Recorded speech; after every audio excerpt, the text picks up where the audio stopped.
packed agenda, so we'll get started right away. I'll ask for a roll call, please. Mr. Newmoff.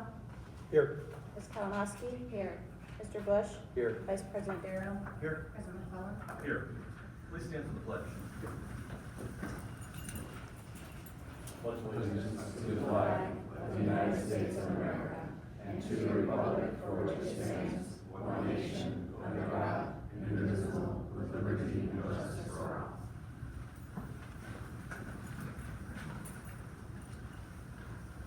Members have had the opportunity to look at the board minutes from our previous meeting. So could I have a motion without any, if there aren't any changes, a motion to approve the board minutes? So moved. Second.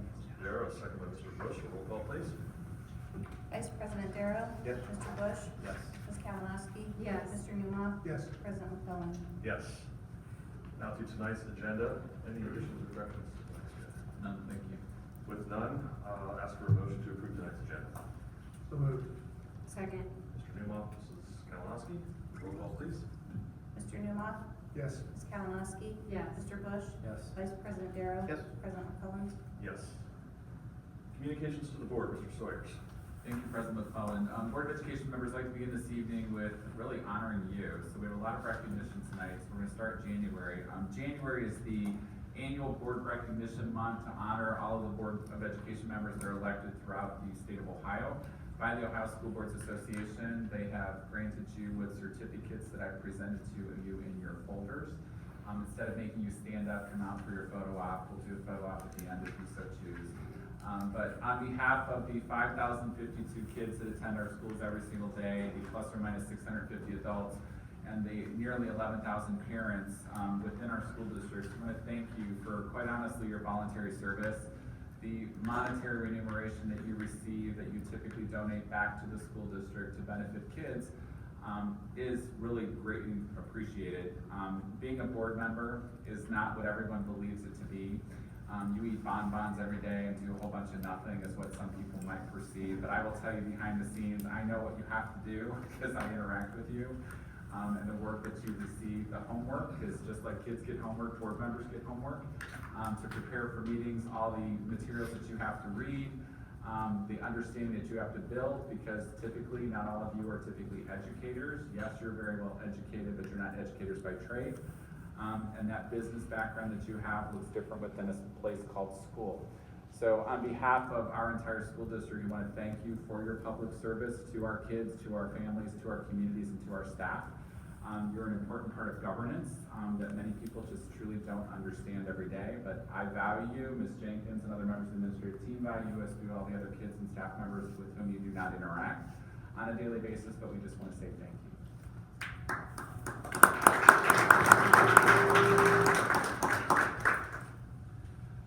My only other topic for this evening is just a reminder, because believe it or not, we've gotten a few phone calls asking about Calamity Day procedures for the school district. Families in our school districts have the opportunity to register with the school district to receive text messages. We also do email and phone call. For calamity purposes, our goal is to keep school open every single day that we possibly can, as long as it's safe for kids to traverse to and from school. I will be honest and tell you that sides of our school district are distinctly different. Mrs. Honaker and I are the road warriors at 3:30, 4, or 4:30 in the morning, depending on the weather. So we actually drive the roads ourselves to make the decision as to whether or not school will be open and it's safe for kids to travel to and from school. But for family purposes, you do receive a text message, an email, or a phone call. You can opt in for as much communication as you would like, or you opt out and then rely on the television, which I would strongly encourage you not to do. You will find out from us accurately before the TV will ever tell you. Generally speaking, I don't go past 6:15 because our first bus pickup is actually 6:27 a.m. So we're out of school kids that go to other parts of our community that leave New Albany. So normally we will not pass 6:15. My goal on a beautiful day is 5:30. Just make sure our families know well enough in advance to typically prepare for our elementary students for childcare purposes. But I would remind families to make sure you have a plan for childcare in the event we have calamity for any reason. With that, we will continue forward for other recognition. I'm going to invite Dr. Mamias to the podium. to help us recognize our 2019 National Merit semifinalists. And Dr. Mamias will explain that. But we're very, very happy that we have an opportunity to celebrate kids today and their incredible academic achievement. Dr. Mamias? Good evening. Thank you, Superintendent Saunders, President McClellan, the Board of Education, for allowing me to share some accomplishments of our students from the class of 2020. Every fall, approximately 1.6 million junior students across the nation take the PSAT. The National Merit Scholarship Corporation converts the student's PSAT raw score to a selection index. They do lots of fun things with the reading and writing scores and the math scores to get this selection index. From that selection index, National Merit Scholarship Corporation then recognizes the top 3% of students as commended or semifinalists. Approximately 34,000 students are designated as commended scholars, and additional 16,000 students are designated as semifinalists nationwide. Semifinalists are the highest scoring entrants in each state and represent the top 1% of student scores nationally. For the graduating class of 2020, New Albany had 8 students earn the Commended Scholar honor and 16 students earn the semifinalist honor. Semifinalists are invited to submit additional information to complete in the National Merit Finalist honor and scholarships. Tonight, I would like to recognize our National Semi-Merit finalists.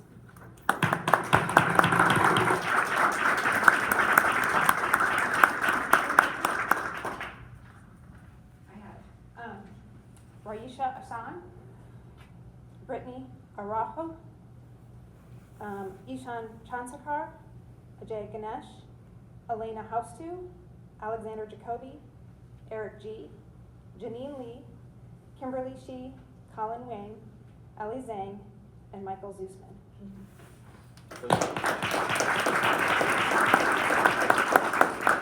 Dr. Mamias, we'd like to ask the students if you would come up to the front of the table. We're going to try to organize you to take a picture with the Board of Education. Then we'll sort your certificates out. But again, on behalf of the administrative team and Mr. Kramer and the high school administrators are actually all at the McCoy tonight. We have high school registration for 9th, 10th, and 11th graders for curriculum night. So they're here with their parents. So we apologize if the high school administrators are not present, but he sends you his congratulations. I think you've heard that from him on multiple occasions. But you represent the best of the best at New Albany High School. You are quite an academic team. We're very, very proud of all the accomplishments that you have made, as we are of all students on our school campus. But you truly represent an elite class to be named as semifinalists. So your parents understand that this is no small feat by any means. So we strongly want you to know that we highly respect all of your academic achievements and look forward to what you will continue to do as you look towards the future. So we'd like to invite you to come up to the front. If you would take off your jacket, if you won't be offended, we would like you to have your coat off. So it doesn't look like you were outside, to have your picture taken with the board. Board members, you want to go to the front, please?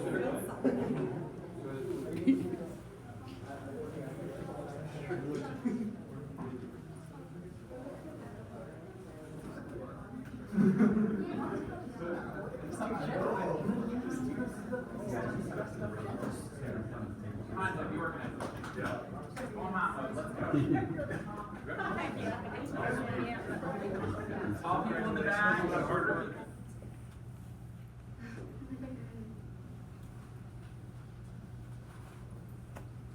next on the agenda is plea.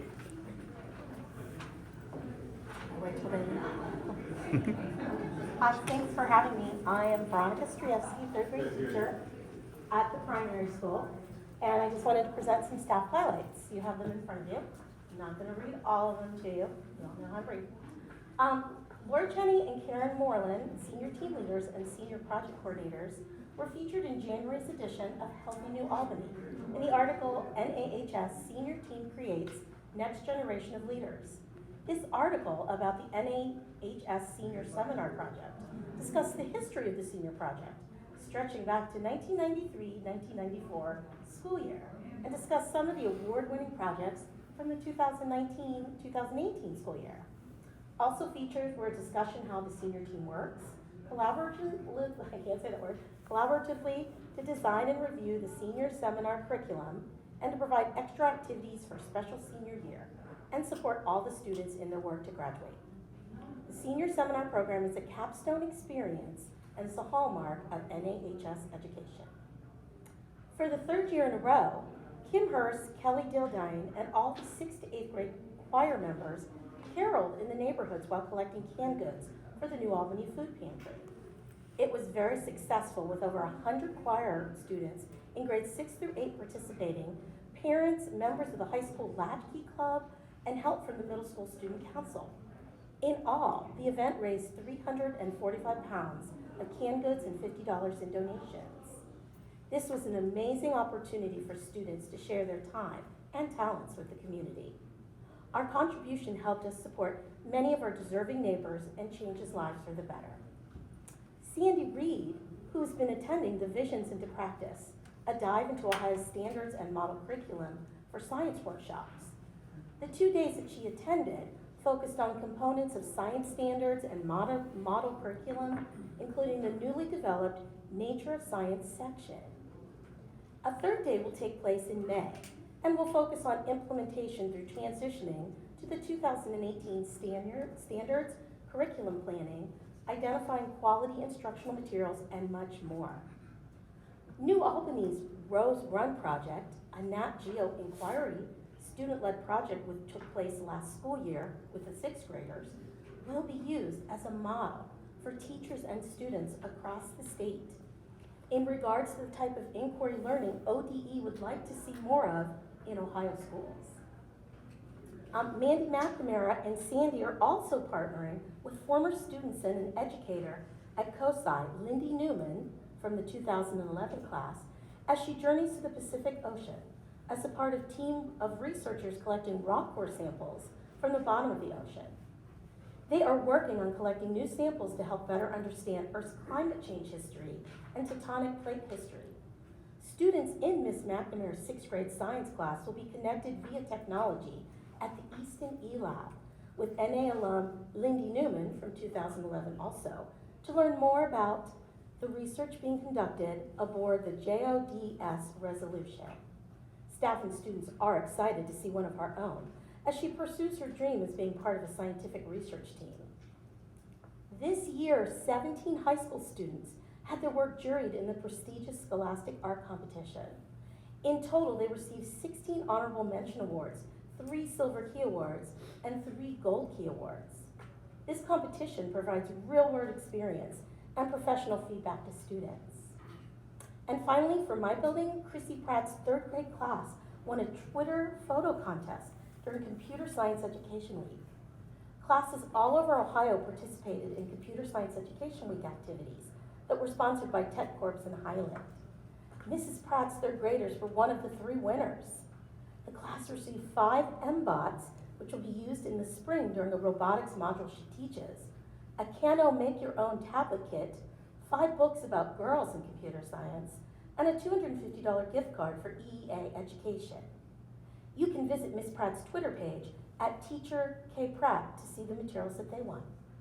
Thank you. Thank you very much.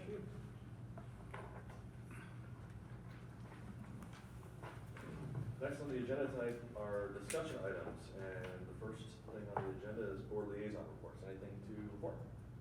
Just report, we had a very good meeting with our council person liaison, Marlene Brisk, who's in attendance. I had a great session with her and Mayor Spalding and City Manager Joe Stefanoff, Superintendent Sawyers and President McClellan, just continuing to address some of the ongoing partnerships that are going on with the city and the schools relative to transportation, relative to the connectivity to our campus and the new amphitheater, as well as Rose Run Park. So good discussions of potential enhancements and collaborations that can hopefully benefit our broader community as well as our school campus. So thank you, Marlene. Thank you very much.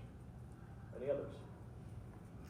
Okay, that takes us then to our next item, which is our 2019-20 Continuous Improvement Plan update. Mr. Sawyers. Thank you, President McClellan. I'd like to invite Dr. Mamias to the podium. She, Mr. Emery, Ms. Jenkins, and I are going to walk through updates specifically related to the Continuous Improvement Plan and the benchmark goals established by the Board of Education and Administration at the start of the school year, now that we're at the midway point. Part of the presentation will be made this evening focusing on the goals The high school, middle school data, specifically at the secondary side, will be presented at the February 24th meeting based upon timing of map tests for mid-year progress. So the initial data you're going to see this evening dominantly is at the elementary level, and then the secondary conversation will continue at the February 24th meeting relative to benchmark goal number 1. Dr. Myers. Good evening.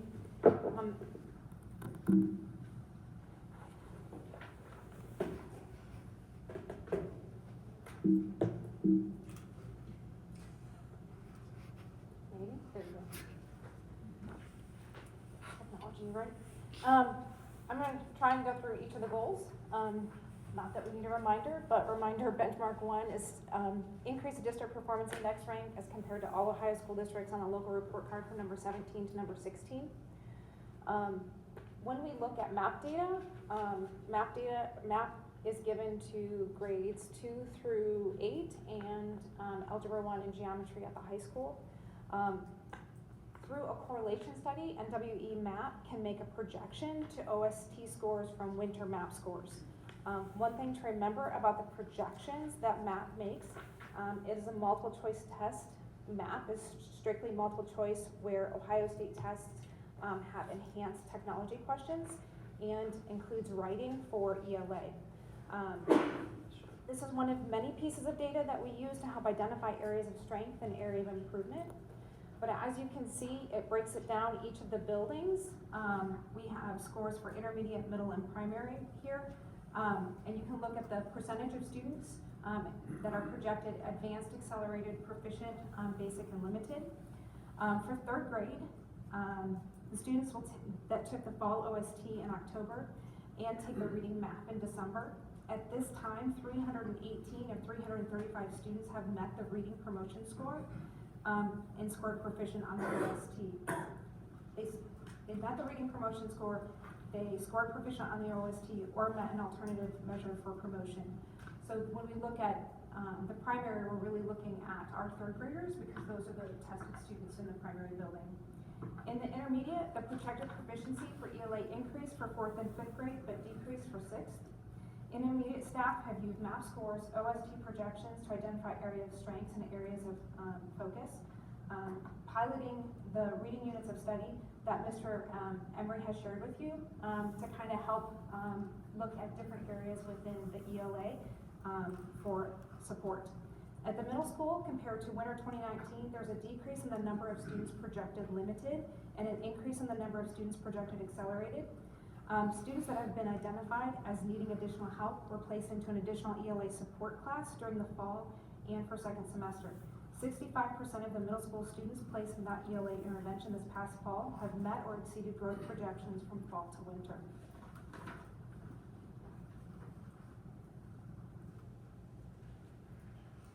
For the same thing with math, we have to remember that when we look at math projections for math, it does not include accelerated students. So it looks at grade level, so projections are made for students that are on grade level, not necessarily an accelerated test where our students will take. For primary compared to last year, the overall PI has decreased, but through analysis of math data, students identified at risk are receiving additional supports in small groups or individual with instructional coaches. For the intermediate compared to last year, the overall projected PI has decreased. Through analysis of math data, students identified at risk, again, are receiving those additional services. In the middle school, compared to last year, there was a decrease in the number of students projected limited and an increase in the number of students projected accelerated. 77% of those students in targeted math intervention have met or exceeded their winter goals. We continue to use multiple sources of data to help extend students that have already learned the content and identify students that have not yet mastered the grade level content. I've met with administrators in each building that run our multi-tier system of support teams to discuss how we are identifying students and supporting them.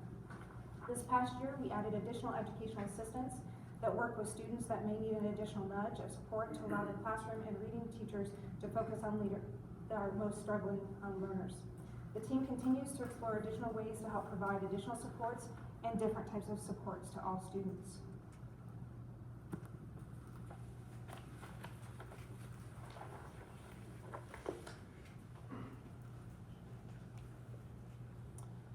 Thank you for allowing me an opportunity to share about the wonderful results our third grade students achieved on the Ohio English Language Arts exam they took back in October. Our students earned a passage rate of 74%. That's 8 percentage points higher than last year. 74% is the highest fall passage rate we've had since we started administering the third grade test in fall of 2015. Looking back to fall 2015, our passage rate at that time is 52%. So we've seen an increase of 22 percentage points in 5 years. 25% of the students earn the highest performance level of advanced. This is 5 percentage points higher than last year, and it's the highest percentage we've ever had on a fall Ohio State test. On the written essay portion of the exam, 35% of our students scored at the above proficient level. This is a 20 percentage point increase from last fall and the highest percentage we've ever had on the fall OST. We're pleased to see the hard work our teachers have been doing in implementing the Writing Units to Study program reflected in our students' essay performance. For our subgroups, our African American students had a 64% passage rate, an improvement of 17 percentage points from last year, and the highest that we've ever had on the fall OST. While the overall fall passage rate of 74% may seem low based on the results you typically hear from our spring exams, it's important to note that this test is an end-of-the-year third grade exam that we give in the fall to provide students an extra opportunity to meet Ohio's third grade reading guarantee requirement. In regard to the third grade reading guarantee, when you look at the fall OST results combined with the winter MAP results, 95% of our third grade students have met or exceeded the state's expectations. Earning the reading promotion score is required to be promoted to fourth grade due to Ohio's third grade reading guarantee. So by having 95% of our students earn this score in the fall or winter, we can target specific interventions and supports for the students who still need to earn the required promotion score by the end of the year. The students can earn this score on the MAP reading test in March or on the next Ohio exam in April. All of us, especially primary school principal Teresa Smith and her teachers, are proud to be the only district in Franklin County that has earned a 100% rating for students earning the promotion score with the third grade reading guarantee for 3 straight years. And we're focused on having another excellent rating this year.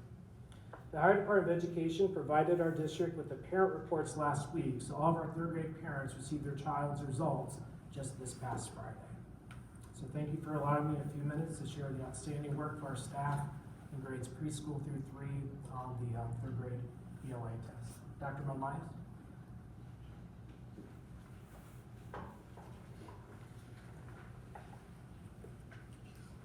Benchmark 2 is to facilitate a year or more of growth for every year of instruction. So while we look at this benchmark 1 where we're really looking at PI or achievement, benchmark 2 we're really looking at, are we moving every student a year for a year? Are we then meeting their expectations? So for reading, these are MAP growth projections. So MAP sets an amount of growth for every student.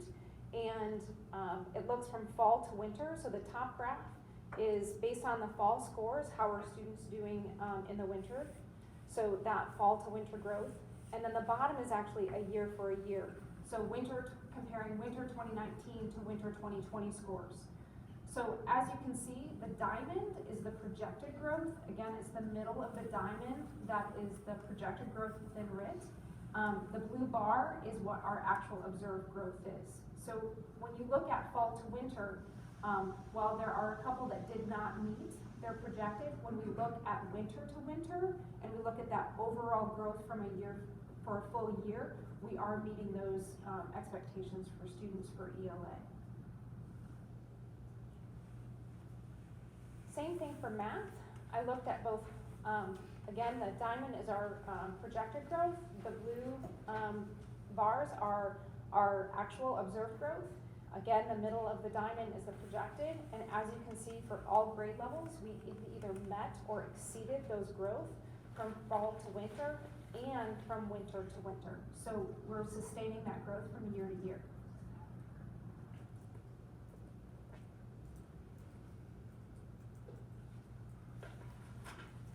Benchmark 3 is to meet or exceed the state's gap closing standards for identified subgroups. The state requires or looks at 10 federally mandated subgroups that we are required to report on. When we look at our different buildings, when we look at the ELC, it's not just the grade levels on the report card, but addressing the needs of various subgroups starts when our students enter school. So for the first time, preschool students have been screening using the PELI, which is a reading diagnostic tool. The first round of data meetings, teachers and Principal Unger were able to identify missing curricular pieces and able to help teachers supplement the preschool curriculum to help missing some of that phonics curriculum based upon that initial PELI screening. In the primary building, this past January, Principal Smith met with all groups of third grade teachers to work through the building item analysis of the fall OST scores. The team of teachers were able to identify strengths and areas of growth for groups of students and for entire classes. The intermediate, Principal Nowak and her admin team have worked with grade level teams to disaggregate the math data to look at strand data by grade and by subgroups. We continue that work. I did a small presentation for the entire intermediate last week, and we will continue that work on February 18th on the PD day. In the middle school, Principal LeBeau has worked with her teachers and counselors to identify students during the summer and add a supported study center to student schedules and targeted specific areas: ELA, math, executive functioning, think of your organization skills. Students receiving those English supports had an average increase of 6.3 RIT points, and the national average from fall to winter is 2.5. So the national average of change in RIT from fall to winter for middle school is 2.5. Those students that were receiving that ELA support had an average increase of 6.3. So 2.5 times more than the national average in increase. Students receiving the math support had an average increase of 9.7, with the national average from fall to winter is a 4.5. Again, double the amount nationally on the average from fall to winter. At all the buildings, there's ongoing conversations about meeting the individual student needs. As stated earlier, our multi-tier system of support teams, admins continue to have conversations around individual students and ways that they can better meet the needs of all of our students. Benchmark 4, graduate students who are college and career ready. We look at our graduation rate, students taking ACT, SAT, and administration of the PSAT. We administered the PSAT for the first time to 8th graders last week. All 8th graders took the PSAT on their iPads, and we are expected to receive those scores sometime in April. But that allows us to start that conversation of looking at that vertical alignment in terms of helping identify college career ready benchmarks, how are our students doing, and what can we do to help our students. On our PD day in February, we have a College Board representative coming in and working with our high school teachers to help better understand what is available to them within their College Board account. How can teachers support students with their PSAT and SAT scores? And they actually have substantial amount of information at their fingertips, and we're bringing in support for our teachers to understand how to identify and address some of those within their classroom.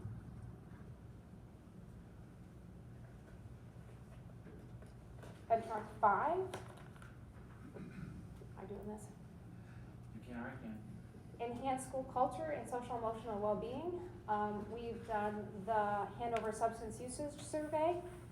Results will be coming soon. We've done the technology survey, and we are in the midst of the administration. Social emotional. Social emotionals in March. We're doing that one in March. Results will be in March. Results will be in April. April. Okay. Benchmark 6. So benchmark 6 is our fiscal sustainability goal to reduce the budget by 1% overall for total expenditures. So based on the analysis that Ms. Jenkins and I have done, we're in progress and on track. To date, we've identified $323,000 of the $605,000 necessary to achieve the goal by year end. So we are on track financially. I will be honest with you, and Ms. Jenkins will probably reiterate it, this is becoming extremely hard. And we knew this 2 years ago when we established the benchmark goals. This was not going to be easy to accomplish. but it is getting harder and harder to find the 1%, which means that we operationally got our house in order.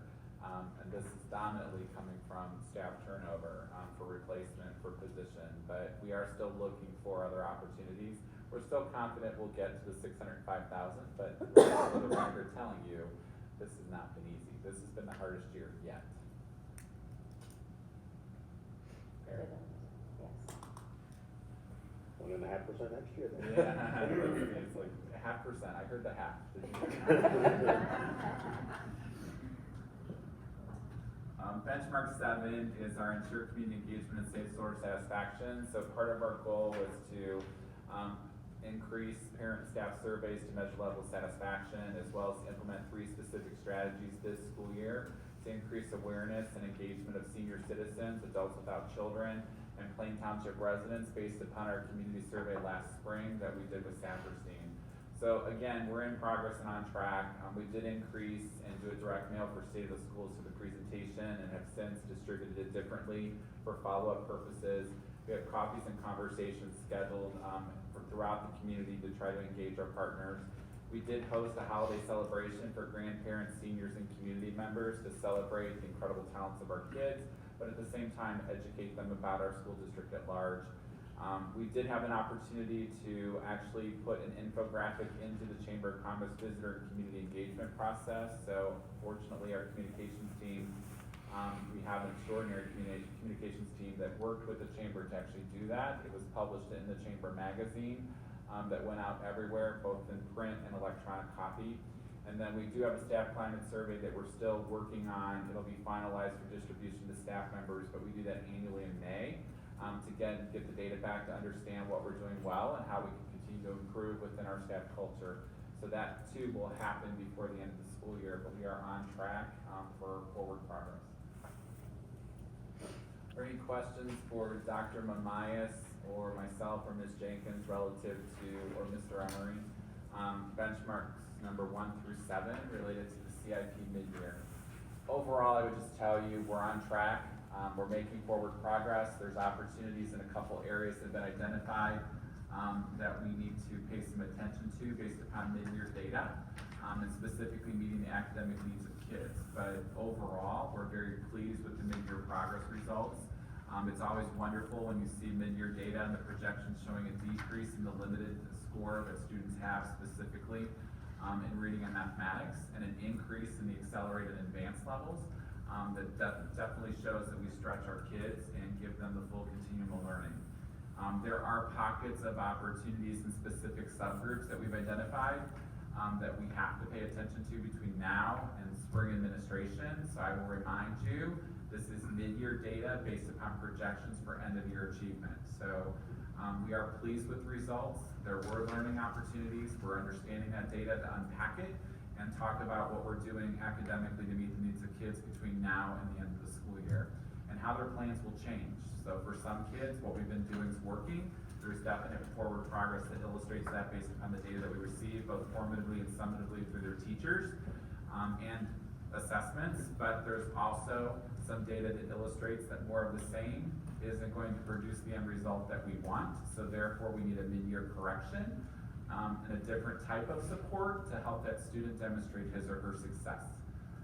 So that also happened, and those plans are now being put in place. Can you talk about maybe what some of those things that we're working on that are meet academic needs? Jess, do you want to do it, or do you want a principal? We have a couple principals in the room. Katie, Donna, Teresa, somebody want to come to the microphone and answer? Michelle? From your perspective of a specific example. Mrs. Nowak, intermediate school. Good evening. So from a 6th grade ELA standpoint, for example, both myself, Mr. Garrity, and Mrs. Ballinger have met. We've met with every teacher in our building for an individual data meeting, but 6th grade ELA in particular. We have met with the 6th grade team to look at each child and the different strands, whether it's informational text, whether it's theme versus main idea. We have an Eagle period plan for every single student that did not meet their math growth from fall to winter or winter to winter. And we've looked at what they received in the fall. Some of them, based on previous scores, may not have received an intervention, and so they are being added to either a guided reading or an iReady, which is a resource where you can look at standards and strands, and it has specific lessons that you can do. And so any child that did not meet their math growth will be getting an Eagle Period intervention, either with our teaching and learning team or their English language arts teacher, or Mrs. Ballinger and myself are actually going to take on a group as well. So there's an action plan for every single student that did not meet their growth. Every kid counts. Every kid matters. Are the parents involved in those action plans? Parents received a letter on Friday when math reports went home that gave a little bit of information about when the intervention would be taking place and with which teacher. And certainly welcome to call to discuss that as well. But there can be resources that are provided for reinforcement at home, outside the school day. So yes, there's engagement. It comes down to the type of intervention and support that's required and what the parent can do to support at home beyond the classroom. But yes, it's possible. And quite honestly expected. So Michael kind of answered this question, but just to clarify, because my ears just slightly perked up when you said something about PI and where we were. We're still very early on. We still have end of year goals to hit. We're on progress to hit them. So no one should take away any idea that we're going to be dropping our PI or anything at this point. These are projections. Okay. So I do mock project, I do a PI calculation based upon what's in math. I will tell you consistently for the last 2 years, our PI that I've calculated mid-year has always been lower than what we actually earn in the spring. Because there's lots of, like I said, I talked about the projections within math don't take into consideration the tech enhanced questions. It's all multiple choice in math. So there's no writing on math, and those are all things that are tested in the spring. So math is just one piece of data that we use. I do, like I said, I calculate a PI, but it's one piece of one tool in our toolbox that we use to help. Are you able to refine your calculation in any way based on the last few years of history, last couple of years of history? MAP has actually done a better job of making projections. So this year, they've always done projections based upon sorry for getting into the weeds. They make projections based upon 32 weeks of instruction.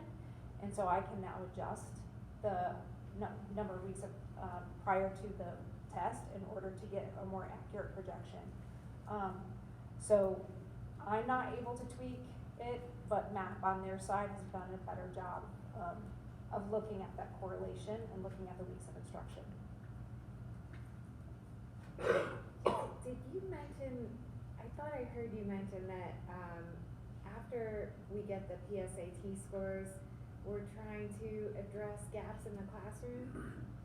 So one of the things, like, right, when we talked about transitioning and going PSAT 8 through 11, is that there's this vertical alignment piece, right? And so when we look at high school data, we really don't have consistent data from year to year to see where our students are. So what we can do within the PSAT scores is we can look at student scores over time. So 8th graders this year will know where they are in terms of college readiness, whether they've met those benchmarks that PSA College Board has put forward. And then we can help put supports in place to help move them further up or closer towards those college readiness if they haven't met those already.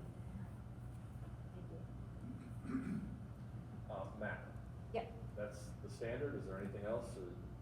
Or that's what we've been using, right? So why are we using MAP? It was here before I got here. Just for clarification, that's all.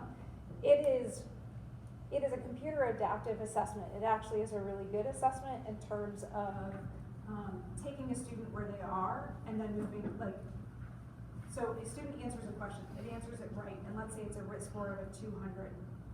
It then takes them to a 205 question. The student gets it wrong. It drops them back down. So this adaptive nature of the particular assessment allows us to give us a more accurate idea of where the student is and kind of where we can support them. So there's one particular report called the Learning Continuum that we work with teachers and say, this is the RIT score, these are the standards that they're currently working on, and here are the standards that they should be taught next.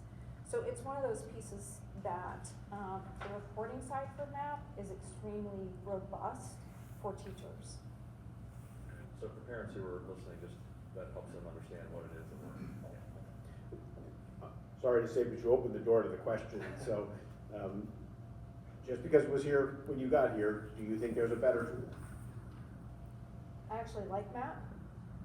So the other one that's used is STAR iReady. I think in terms of what we're doing here and the robust reporting that we do for our teachers, MAP is probably our best bet. There was a, thank you for the answer about sixth grade and some of the changes we're making. I don't have the other data in front of me from the prior years, but I feel like sixth grade has been a challenge for us over the years, whether it was in the middle school or in the intermediate school. Is there anything else outside of the math scores that's going on relative to behavioral issues or any other things that we think are happening that might, I just feel like it's been a constant question mark, and got 2 sixth graders. So it's sort of. Actually, Mr. Emery, I would like to invite him up just because he has a better idea of what the curriculum and some of the interventions and supports have been put in place. So I'll let him answer. Sorry. Paul, I wouldn't suggest it really probably has anything to do with behavior in terms of sixth graders. I mean, sixth grade's a really interesting age, and there probably isn't the best place for sixth graders in all candor. I mean, middle school principals sometimes find they don't necessarily fit within the realm of the 6, 7, 8 schools since they're not participating in athletics. There's a lack of maturity that sometimes comes with puberty hasn't necessarily onset yet for those students compared to 7th and 8th graders. In an elementary environment, you sometimes find sixth grade doesn't really fit very well there either. But I think we have the right fit with our intermediate structure that Superintendent Sawyers led us to several years ago. I think the sixth graders are in the right place at the right time. I think it's important to look at how that sixth grade English language arts test is calibrated at the state level. Even though we dipped below 80%, which was a drop of 2 percentile points from the year before, across the state, sixth graders dropped 4%. We actually had our greatest gain in terms of the gap between Ohio passage rate in sixth grade ELA compared to New Albany sixth graders. It's just at the state level, you typically see anywhere from 6 to 8 percentage points lower on passage rate for sixth grade compared to fifth grade or 7th grade for ELA. It doesn't justify us though not being over 80%. Principal Nowak is heavily focused on this with their administrative team and their ELA team. We'll get to 80% this year because we know the board expects that and a lot more from our boys and girls. But I think the sixth graders are right where they need to be. We're getting them 80 minutes a day in core content for math and ELA. I think we have the right teachers in place that understand the developmental uniqueness of being 12 years old, as you probably have seen from a parent perspective. Having 2 of them at home, I feel really confident about where our sixth graders are. Thank you. It's a great question. I'm glad you brought it up. And I have one at home too, so I know all about it. It's a special age, but we'll get them what they need. Just remember that when they become seniors, Paul, that some of the same behaviors we're seeing now as sixth graders come back when they're seniors. Because I have one of those at home now too. Yes. Any other questions or comments from the board? Just a generalized question. I love all the data. I love the fact that we are doing these assessments in mid-year, making adjustments, and it's the right way to achieve the right outcome. When you reread our statement of purpose, and you see it every day across the board here, which is terrific, it says for each student. So we make clear that our expectations are that we reach each and every student individually. Can you say with a fair amount of confidence, more than a fair amount of confidence, that no one falls through the cracks, at least from a data point of view here? I would say we are looking at every kid. So, for example, working with the TNL team at the primary or the intermediate, we pull all multiple data points together, and we are looking at what we call an index score. And we're looking at every piece, whether it's Dibbles or Bass, and we talk about every single student. The TNL team talks about every single kid. So yes, I mean, we are wanting to make sure every single student is getting what they're, And we'll use that through the data. I mean, whether it be Principal LeBeau's looking at those student scores going into the middle school and identifying them in the summer to put them into those interventions, those supported study centers. We're using the data to identify each student and what supports they need. It's not perfect. To your point, I mean, it takes hard work and effort, so to Dr. Mamias' point, we're doing everything we can to ensure the academic developmental success of every kid, but I will tell you, with over 5,000 kids across the school campus, that's not easy on a day-to-day practice and daily basis. So I don't want to profess that it's a perfect system at a Board of Education meeting to tell you that there's not the possibility that something does happen. When we know about it, we do something about it, but we're doing everything we can with the preventions that are in place, even with the data warehouse that's in place now, and the teachers in the room are looking at me because they know that we use that information to the best of our ability to try to meet the academic developmental needs of kids. So the academic side, there's specific measures in place. On the developmental side, we continue to build those as a school district when it goes back to the statement of purpose and looking at what we're doing programmatically in grades pre-K through 12 to meet the well-being side of the house as well when it comes to student well-being. So it's not a perfect system. Are there opportunities for continuous growth on an annual basis? I would say yes, because we don't have 5,053 widgets. We have unique kids, and they're not the same. Each one of them has their own personality and specified needs on a daily basis that, quite honestly, sometimes we struggle with, just because it's hard to come up with every single plan for every single kid, but that's what we're committed to do. I accept all that. I know it's not easy. All of this is hard work.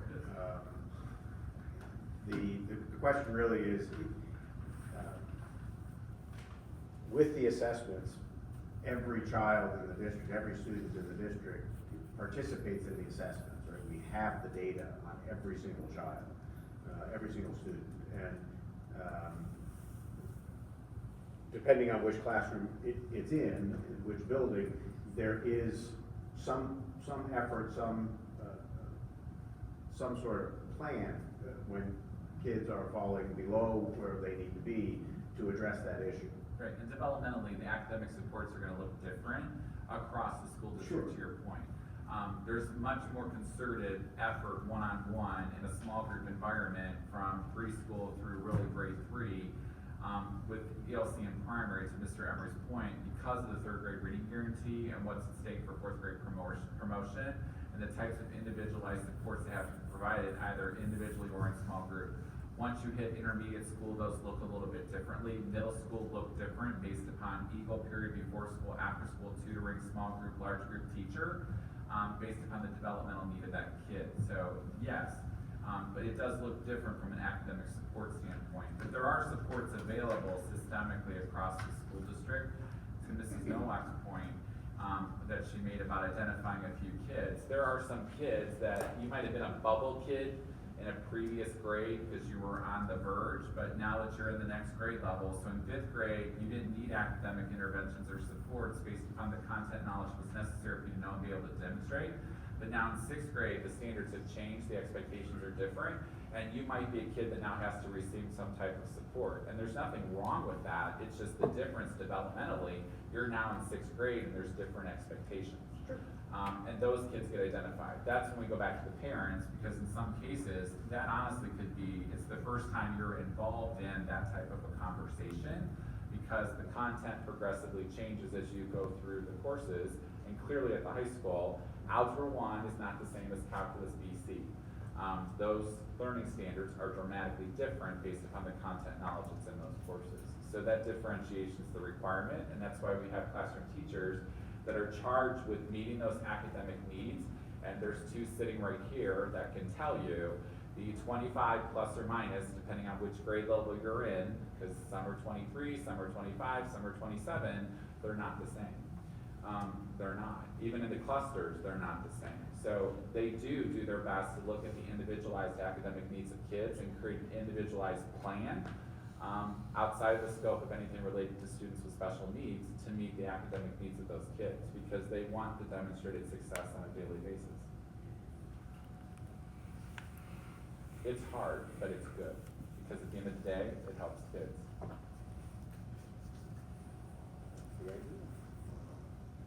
Dr. Mamias, I want to thank you very much. Mr. Emery, thank you. Thank you. I have questions on the Sir, it's time for board questions. There's an opportunity for public participation, so if you just mind waiting until then, that'd be great. Thank you. We have, our next item is board policy. Mr. Sawyers. Board of Education members, this evening, there's one Board of Education policy that's presented for you. It just has some minor updates that have been presented for it, related to changes looking towards the future. I'm happy to answer any questions, but this is the only one that I had in the queue ready to go. You'll see additional ones beginning in end of February going into March.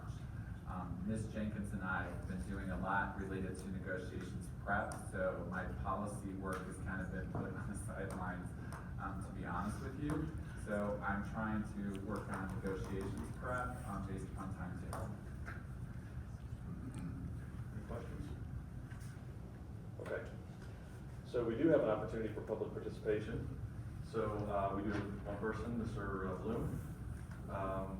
You're welcome to come up with, you have 5 minutes, and if you wouldn't mind addressing the board. I know that you might have other questions for other folks, but save those until maybe at the end of your presentation or the end of our meeting.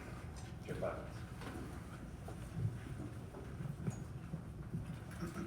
minutes. Good evening. I'm here to address 2 issues which your school superintendent Sawyers asked Principal Kramer to respond to upon having received my initial letter about the 2 issues.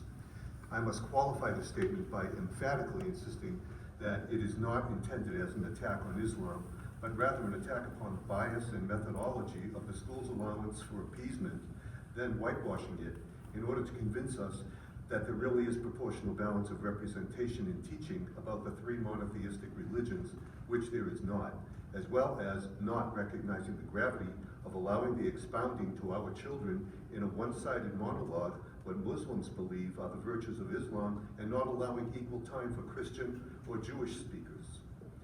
Issue number 1, in balancing the need to teach world history and yet maintain separation of church and state, why is it that 2 years ago, and last year, and definitely this year, humanities teachers Lane and Scott provide a platform solely for a Muslim to promulgate her biased view of Islam and instill it into our gullible freshman class as if what she is stating is gospel, and allow it to go unchallenged, and also not allow for an equal platform for either opposing perspectives or at least positive imbuing by religious representatives of Christian or Jewish faiths.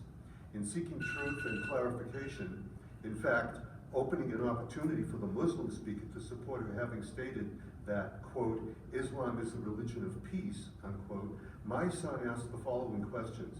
If your religion is really the religion of peace, then how come more than 3,000 Americans were slaughtered on September 11, and again at the Boston Marathon, and at the military base in Texas, and then hijacking and blowing up airplanes everywhere? Doesn't it mean that Islam is a religion of peace only if everyone becomes Muslim? Because it doesn't seem that Islam has any notion of our definition of peaceful coexistence built into it. In response to its valid questions, my son was silenced by Lane, allowing the speaker to continue unchallenged with the deceitful whitewashed presentation of Islam to these innocents, and totally ignore the facts of recent historical truths of hate-filled Islamic attacks on our country, as had been brought back to light by my son.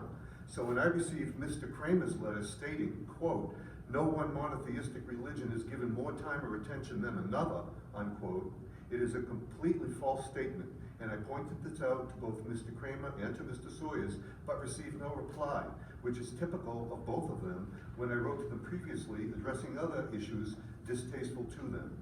I asked then Principal Carter, as well as Lane and Scott, to allow me to address the class with my perspective regarding Islam and or Judaism, and to allow a religious leader of the Christian faith to speak with equal time to the class. I received a flat no as their response.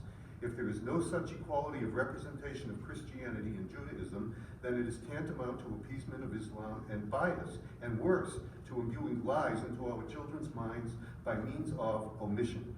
We Americans have a healthy live and let live attitude, but it is being exploited by those who would undermine us. This is an appeal for even-handedness in teaching, as I believe Lane and Scott emphasized teaching in detail, quote, the pillars of Islam, unquote, while merely glossing over Judaism and Christianity. Jewish people are not offended by the words Christmas or Easter, yet issue number 2 smacks of appeasement of those who are offended by Judaism, reminiscent of the United Kingdom, where things Jewish are not taught in school so as to not offend anti-Semites.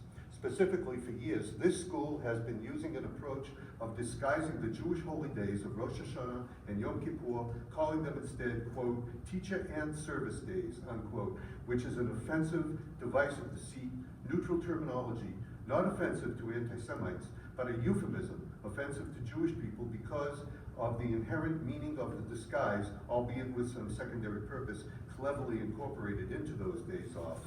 We have less than 1 minute. So I'm asking the board to take a new and refreshing approach, stop allowing this appeasement, this bias, this offensive disguise, which undermines what America is about, and create an equal playing field for all, or function within parameters that do not single out or favor one religious group over another in inherent hypocrisy of inequality toward the teaching of the 3 monotheistic religions. So let's reflect upon this message as deeply as the Muslims would have us reflect upon how peaceful their religion is. Thank you for your time. Thank you, sir.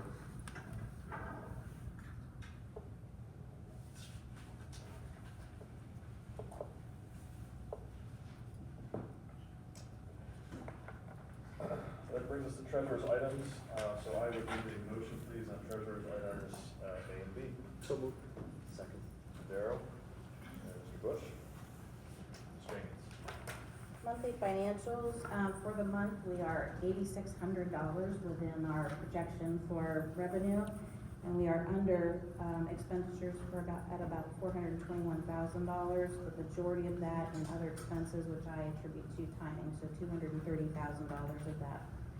When you add that to the variances that we've talked about to this point, we are $2.3 million over collections in revenue, and we are under expenses by $1.2 million. Appropriation modifications, we have 3 tonight. The first is in other grants, $17,618. That's 2 different things: wellness grant from the city of New Albany, and then a donation for speech and debate at the middle school and high school. The next is $1,100 for the high school ski club. They have an increased participation, and then an increase in athletics of $8,200 for a donation from New Albany Lacrosse Association for the middle school lacrosse program. Each of these appropriation modifications have an offsetting revenue. Any questions? Have a roll call, please. Vice President Darrow? Yes. Mr. Bush? Yes. Ms. Kalinowski? Yes. Mr. Newmaw? Yes. President McClellan? Yes. And now I would like a motion, please, on superintendent's items A through E. So moved. Ms. Kalinowski. Second. Mr. Darrow. Mr. Sawyers.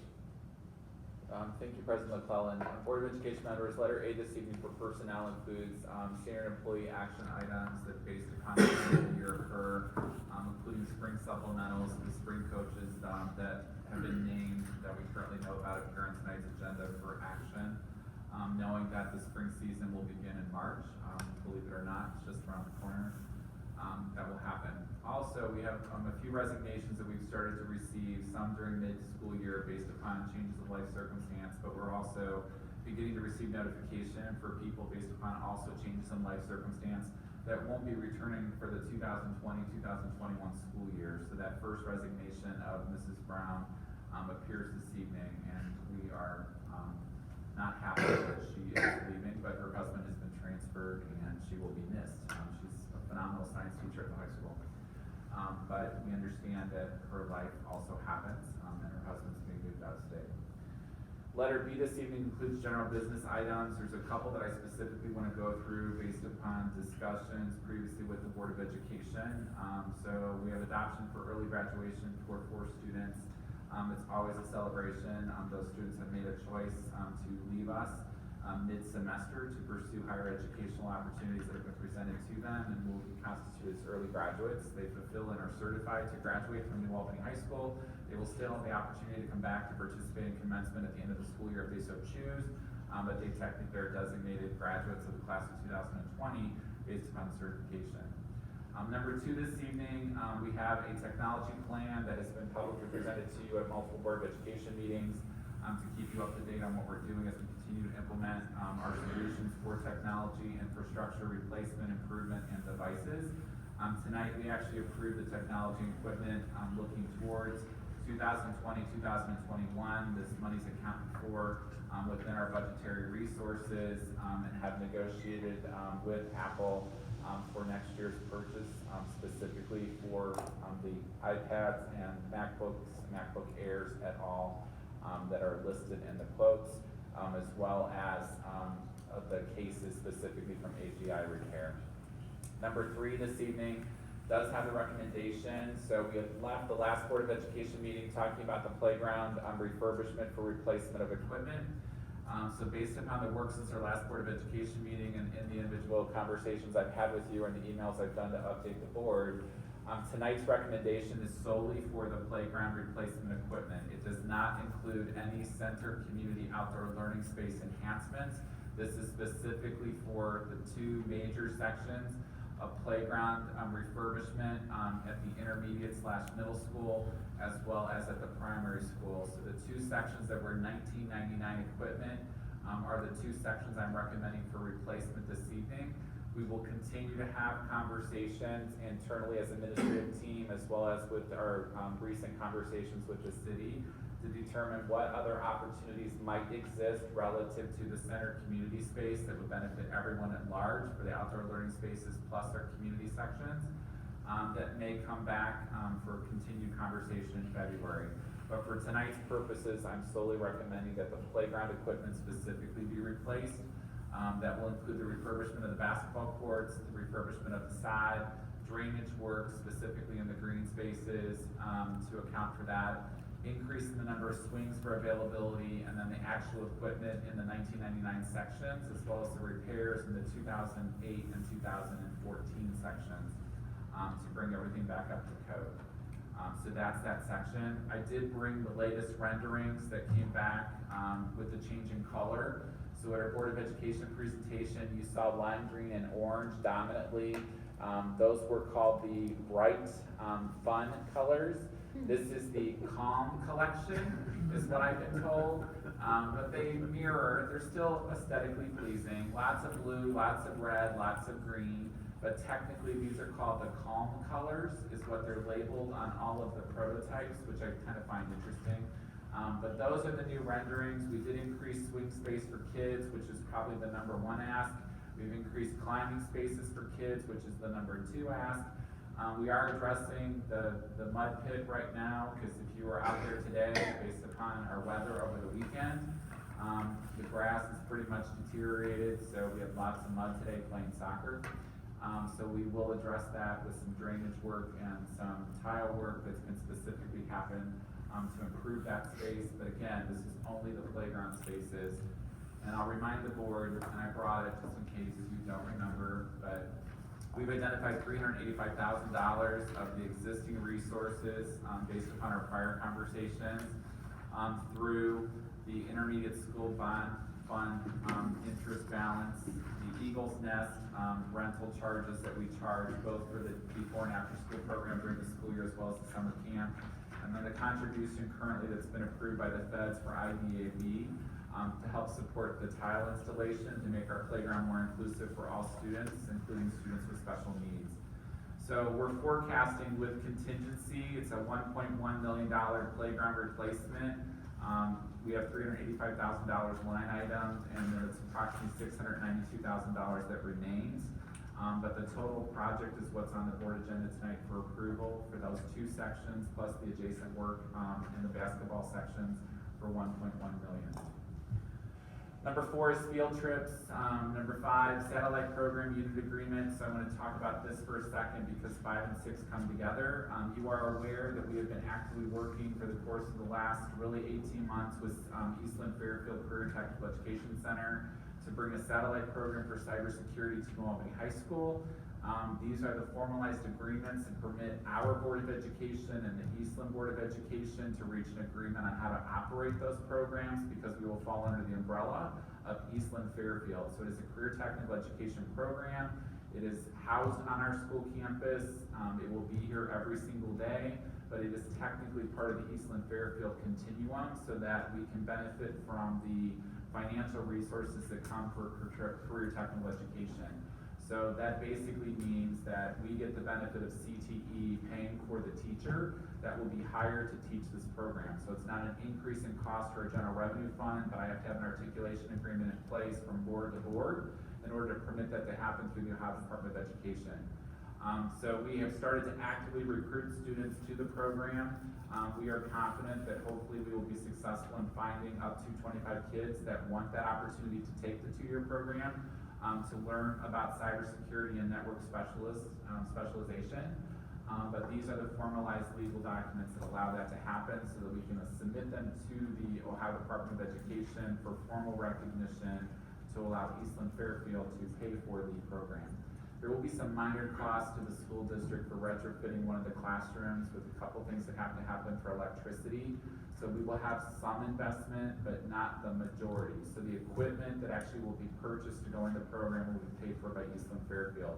The personnel costs are paid for by Eastland Fairfield. The instructional material costs that are relative to the classroom teacher and licensure, materials, testing costs get borne by Eastland Fairfield. So we'll have a minor investment, but a huge benefit back to our taxpayers, because I will remind you when Eastland Fairfield is on the budget, because we're one of the 16 schools that actually participates in programming at Eastland Fairfield, our taxpayers actually vote for their levies. So this is a way for Eastland Fairfield to give back to our community by using the resources that they collect on behalf of our school district. Donations, letter D, as always, we're very grateful for the donations we receive and the philanthropic nature of our community. There was a major transition, as we had talked about previously, with the incorporation of lacrosse into our school district at the middle school level. So the donation has been formally received from the New Albany Lacrosse Association as promised when the club sport transitioned to an interscholastic sport for grades 7 and 8. So we went through the whole club process, we supported their evolution, and we're very happy to have 7th and 8th grade lacrosse, but there were some financial or supply things that were promised specifically to transfer to us as a school district, and that actually occurred tonight on the agenda. Letter E this evening is the board policy I previously spoke about. Happy to answer any questions you may have about any of the agenda items, including the playground behind Mr. Newmoff. Before you get to that, letter C, the OHSA resolution. Oh, I apologize. The OHSAA resolution is an annual requirement through the Ohio High School Athletic Association. We have to formally adopt resolution that we intend to participate in interscholastic sports in the state of Ohio in order to allow our students to participate. So this is your commitment on an annual basis to say that our kids have the right to participate in interscholastic sports. Thank you. I apologize I missed that.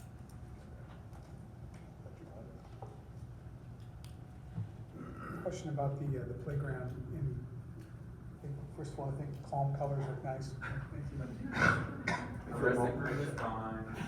The kids were kind of bummed, I'll tell you though, because they really liked the fluorescent green. And I know there was some additional visits by board members to the space. Will this still allow us to accommodate soccer goals, 2 soccer goals? Yeah. On both sides, the 1 and 3 and the. It's possible, right now there's 2 out there aren't 4. One of the fields is used dominantly for football and then some frisbee and catch type play, but it is possible, yes. And then did we end up adding additional drainage for that? I know we've had some, reference to mud pit. Yes, so in our conversations with Mr. Strigley, Ms. Jenkins and I have confirmed that we think that's all possible through contingency, based upon the estimates of what he has or his existing budget. So based upon current fiscal year budget, he thinks that he can account for additional work and or through the contingency. So we believe it's accounted for in the budget. And then again, my concern has historically been the size, and just do we have enough room for open play? This may sound like an off-the-wall question, but are we allowing footballs on the playground currently? Yes. You can't. Yeah. It's No. no tackle, it's just catch. Yeah, it's not tackle. All right, fair enough. We have footballs every day. Mr. Kelly's the most dominant adult that plays football every day as the SRO with kids.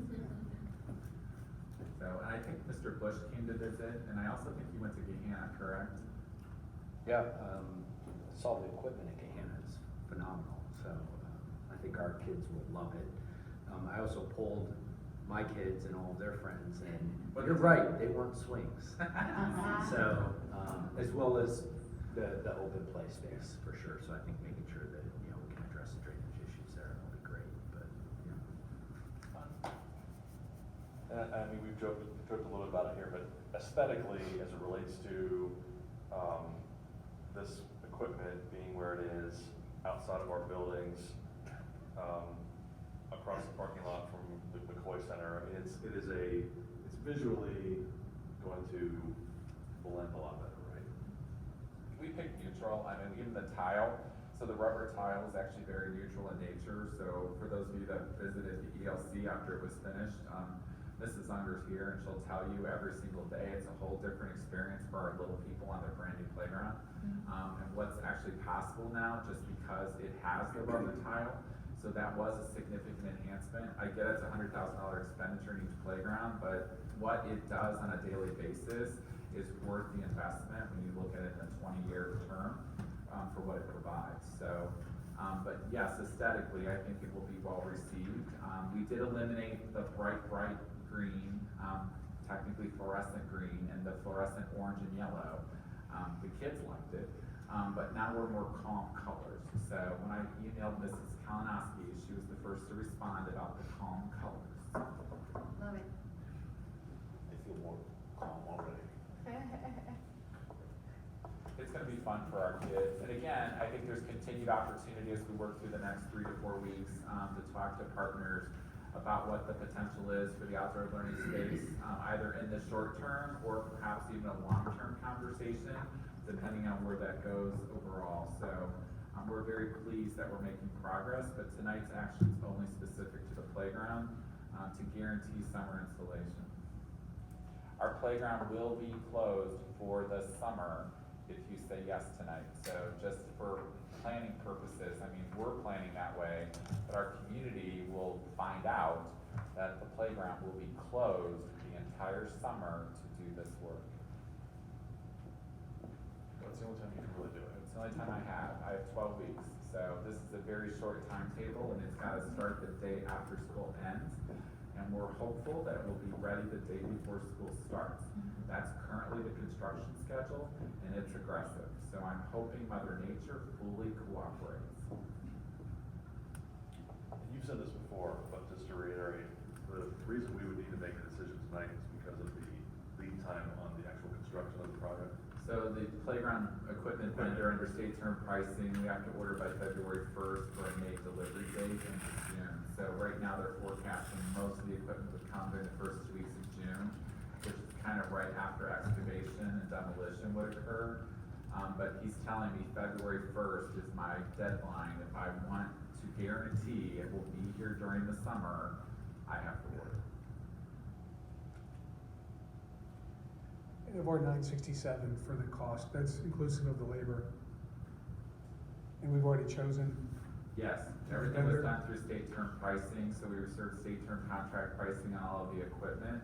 The only thing that's really negotiable is the labor cost. I'm gonna tell you this is worst case because we have about $40,000 approximately that Ms. Jenkins identified with Mr. Strictly that we actually think our grounds crew might actually be able to do part of the demolition like we did at the Early Learning Center, which actually, and the vendor's completely okay with that. Right now it's built into his cost, but that actually might decrease our cost because we think our crew can actually demolish parts of it ourselves.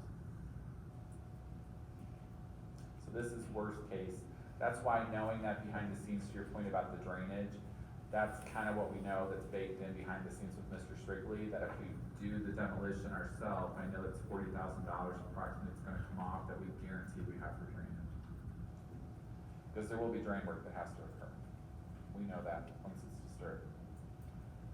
And barring no river running through it, we should be okay. But it is a wetland. We discovered that when we built the intermediate school, in case you forgot.